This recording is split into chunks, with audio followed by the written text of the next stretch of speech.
Pesach Simyak. Happy Passover. Another one of our main entrees for this year's Passover was our red wine braised lamb shanks. This was a necessary component because we needed the bone for our Seder plate. To learn more about the symbolism of each item on the Seder plate, be sure to catch our final video in our Passover series, the recap of our actual Passover dinner. And once you have all of your ingredients gathered, that's the perfect time to pull out your Dutch oven, add some neutral oil. If you are using a cast iron pot covered in enamel like I am, there will inadvertently be some burnt bits that are still left in the pot even after you clean it. And for whatever reason, they only come out when the pot is heated and has oil in it. Instead of reheating the pot after I've washed it and pouring oil in the pot, wiping it with a paper towel, and then letting it cool off all over again and washing it again, I just do this when I'm ready to reuse it.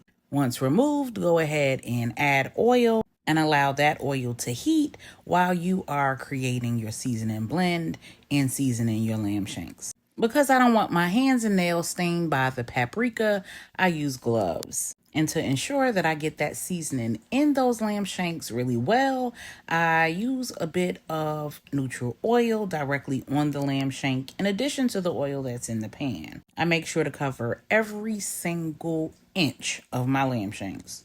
One of the interesting things about the very first Passover is that God instructed the Israelites to eat every bit of the lamb that they sacrificed and roasted before the great Exodus. So when I'm preparing for Passover dinner, I try to make sure that I have just enough lamb for all of the people that I am expecting at the dinner table so that I can honor that tradition of ensuring that all of the lamb is eaten.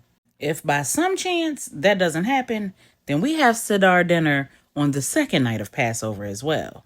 So once you have your pot all hot and ready, you go ahead and add your lamb shanks. If you notice when you add them that there are some spots in the pot where oil is not there, you don't really want to add too much oil. But if you notice that there isn't enough oil to kind of spread around the pot, you can always add more oil around the pot because you don't want to burn your seasoning, but it is going to get black in the bottom of that cast iron pot. I add more oil as necessary as I go along. Another key component to having a Passover dinner is ensuring that your meat is prepared kosher. If you don't have a kosher market near you, you can contact your local butcher and find out whether they follow kosher practices when they butcher their lamb. Many of them do. Make sure that you brown your lamb on all sides, even those tips where the bone is. Because once this lamb is done, you are going to roast that lamb shank so that it can be placed on your Seder plate. Once all sides are browned, you're going to add a little more oil if necessary, pour off any excess oil if necessary, and add your vegetables, including your potatoes. You'll saute those vegetables just until the onions and carrots and celery are kind of reduced, being sure to scrape up the brown bits from the bottom, and you'll completely scrape them up when you add your 2 cups of red wine. And you want to let that boil down for about 2 or 3 minutes to reduce the liquid and remove the alcohol. Then you'll add your peeled whole tomatoes. Make sure you mix that well, let it cook for about 2 or 3 minutes and come to another gentle boil. Give it a good mix and then add your beef broth. Allow that to boil for about 10 minutes before adding your beef shanks back to the pot. You want to make sure that they are completely covered in the liquid. If not, you can add water to ensure that they are, because you are going to transfer to your preheated 350-degree oven for 2.5 hours. And they need to be submerged the entire time. Here is where you'll add your cinnamon sticks, your fresh thyme, and your fresh rosemary. Cover and simmer for 30 minutes and then transfer to the oven. About halfway through, you want to check to make sure that your lamb shanks are still covered in liquid. Give it a good stir and let it cook. When it's time, remove it from the oven. Turn that temperature up to 400 degrees to prepare to roast the bone.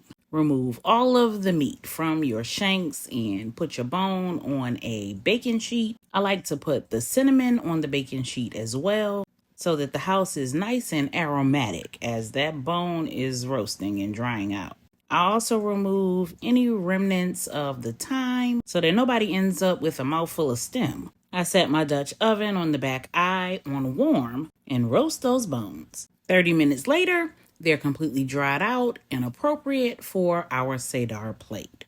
And when you're ready to serve, transfer however much you need to a bowl or serving platter, being sure to get equal parts lamb and equal parts vegetable.